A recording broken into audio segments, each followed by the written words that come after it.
नमस्कार दोस्तों, आज की इस वीडियो में हम लाइब्रेरी साइंस के प्रैक्टिकल सब्जेक्ट कैटलॉगिंग के बारे में पढ़ेंगे।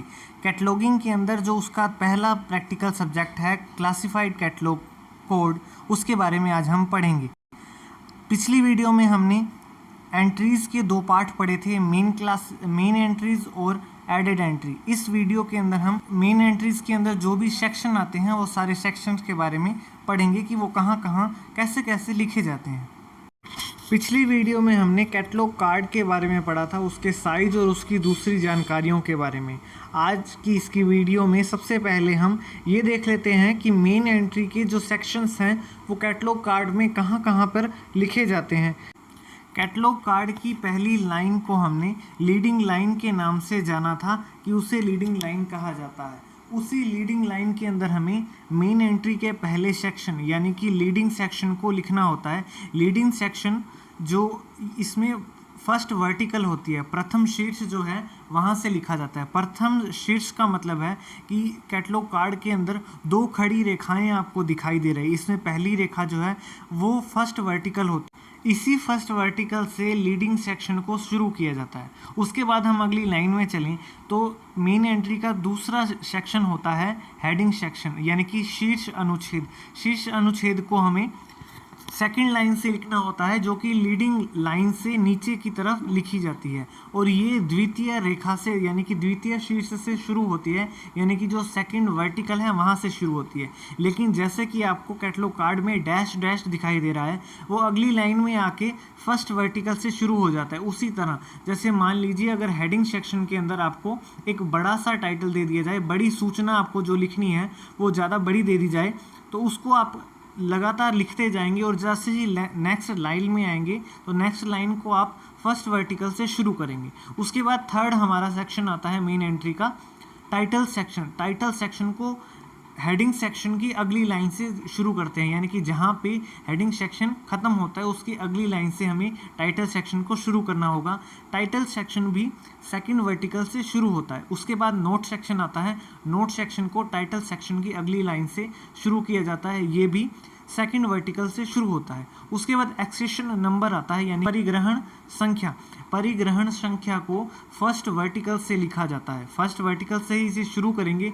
ये बिल्कुल छोटा सा एक नंबर होता है, इसके अंदर क्या लिखा जाता है ये सारा कुछ मैं आपको आगे वीडियो में बता दूंगा। उसके बाद हम अगर बात करें सबसे लास्ट पॉइंट जो कि मेन एंट्री का सबसे लास्ट अनुच्छेद है वो है ट्रेसिंग यानी कि संकेत। ट्रेसिंग जो है वो कैटलॉग कार्ड की बैक साइड में लिखा जाता है, उसकी पीछे की साइड में लिखा जाता है, आगे की साइड में नहीं लिखा जाता। इसके बाद हम मेन एंट्रीज़ के जो ये 6 पॉइंट हैं इनके बारे में एक एक करके जान लेते हैं कि कैटलॉग कार्ड बनाते समय इन सभी सेक्शंस के अंदर कौन कौन सी सूचनाएं लिखी जाती हैं। इसमें सबसे पहले लीडिंग सेक्शन आता है।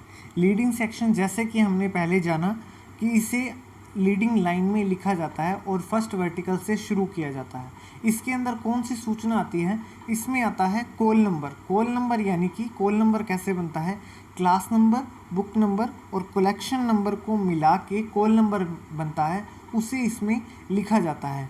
दूसरी बात, कोल नंबर को इसके अंदर पेंसिल से लिखा जाता है ना कि पेन से। पेन का अगर इस्तेमाल करते हैं आप तो ये गलत हो सकता है आपका आंसर जो है, इसलिए इसको पेंसिल से ही लिखा जाता है। दूसरा, जैसे आपको कोल नंबर दिया गया है आपके क्वेश्चन के अंदर वैसे ही एज इट इज़ इसको लिखना होता है। किसी भी तरह का कोई भी अलग से हमें सिंबल नहीं लगाना होता। जैसे कई बार हम इंग्लिश की लाइन लिखते टाइम लास्ट में एक फुल स्टॉप या कहें पूर्ण विराम लगा देते हैं, तो इस तरह का कोई भी सिंबल हमें नहीं लगाना है, इस बात का विशेष ध्यान रखना है।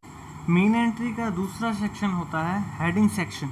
हेडिंग सेक्शन के अंदर बुक के लेखक का नाम लिखा जाता है यानी कि ऑथर का नाम लिखा जाता है। लेकिन बाय चांस अगर मान लीजिए आपको बुक के अंदर लेखक का नाम नहीं दिया गया, उसके अलावा वहाँ पे किसी संपादक, अनुवादक, व्याख्याकार, संशोधक, सहकारक, सहायक या किसी और तरह के एडिटर का नाम दिया हो तो उसको लिखेंगे। लेकिन उसको लिखने का तरीका थोड़ा अलग होगा। अगर लेखक आ जाता है तो लेखक का नाम सीधा लिख देंगे, लेकिन लेखक के नाम को लिखने का भी तरीका कैसे होगा, जैसे कि आपको स्क्रीन पे दिखाई दे रहा है, मेरा नाम है उत्तम सोनी।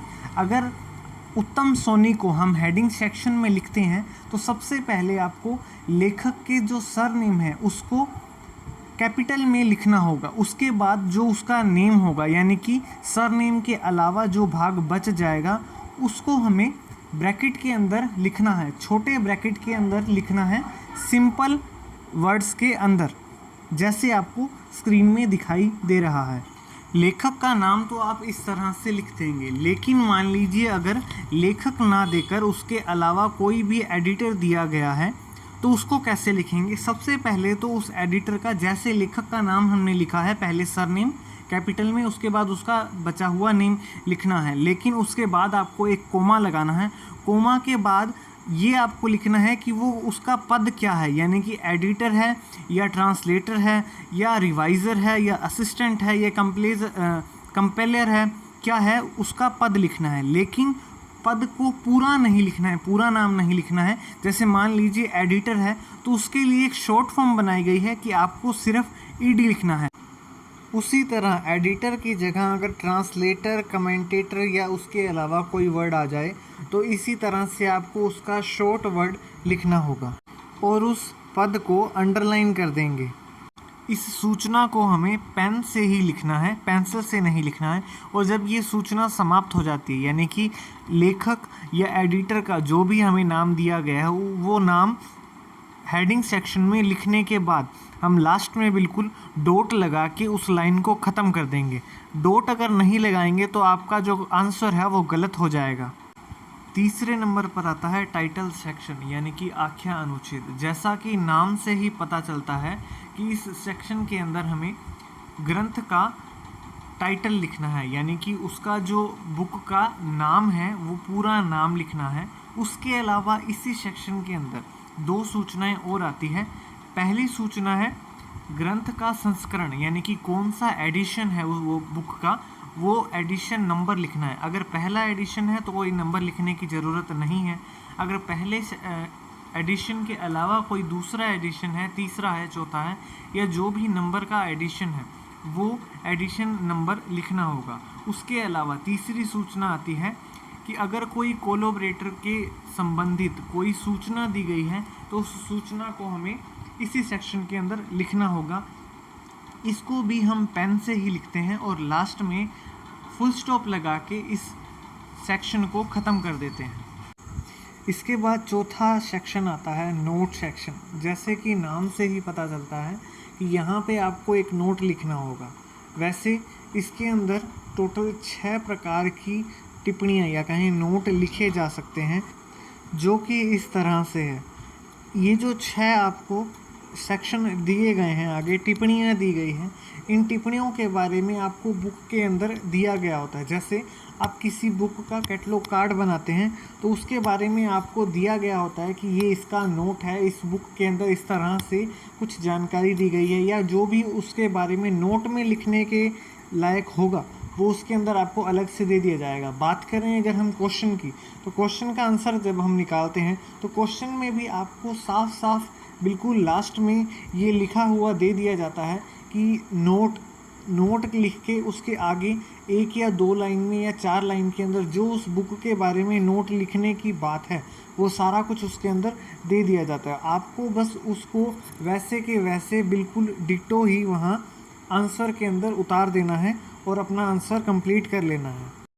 मेन एंट्री का 5वां सेक्शन आता है एक्सेशन नंबर सेक्शन। इसके अंदर एक गणितीय नंबर लिखा जाता है। ये गणितीय नंबर आपको बुक के अंदर दिया जाता है। जैसे आप एक बुक का कैटलॉग कार्ड बनाते हैं तो उसमें उस बुक के सबसे पहले पेज पर उस बुक का टाइटल दिया जाता है, यानी कि उस बुक का नाम लिखा जाता है। जब आप एक पेज पलटते हैं, यानी कि जिस बुक के पेज पर नाम लिखा गया है बिल्कुल उसके बैक साइड के अंदर उसी पेज पर एक ISBN करके नंबर दिया गया होता है। जैसे आप कोलन क्लासिफिकेशन पढ़ते हैं तो कोलन क्लासिफिकेशन के 6th एडिशन का जब आप एक पेज पलटते हैं बुक खोलने के बाद तो उसमें आपको थोड़ा नीचे आने के बाद ISBN करके एक नंबर मिलता है 978-81-7000-423-3। इस तरह से एक नंबर दिया जाता है। हर एक बुक को ये नंबर दिया जाता है। ISBN नंबर इससे कहा जाता है, इंटरनेशनल स्टैंडर्ड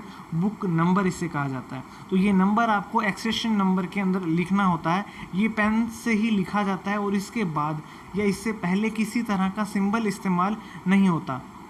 दूसरी बात, इसे अग्र रेखा से शुरू करते हैं, यानी कि फर्स्ट वर्टिकल से शुरू किया जाता है और इसी नोट सेक्शन की अगली लाइन से ही लिखा जाता है। उसके साथ साथ हम नहीं लिख सकते।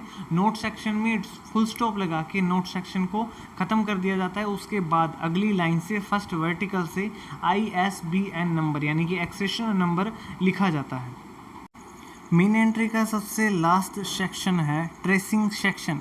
ट्रेसिंग सेक्शन को कैटलॉग कार्ड की बैक साइड में लिखा जाता है और इसे एडेड एंट्री के बाद बनाया जाता है, क्योंकि एडेड एंट्री के अंदर जो भी एंट्रीज बनाई जाती है उन्हीं के बेस पर इस ट्रेसिंग के अंदर प्रविष्टियाँ की जाती है, यानी कि इस अनुच्छेद के अंदर जो एंट्रियाँ होती है वो एडेड एंट्री के बेस पर ही की जाती है, इसलिए इसको सबसे लास्ट में बनाया जाता है।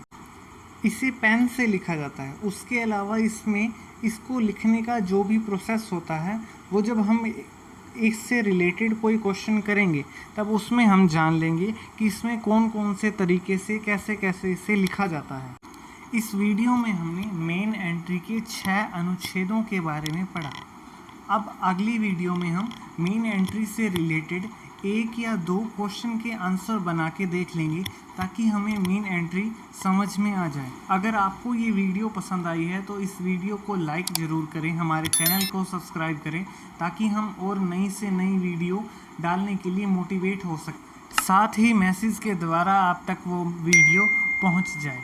और अगर आपके जानकार में आपके रिलेटिव कोई भी लाइब्रेरी साइंस को पढ़ना चाहता है या पढ़ रहे हैं तो उनके साथ आप इस वीडियो को शेयर कर सकते हैं ताकि उनकी थोड़ी हेल्प हो जाए। Thank you.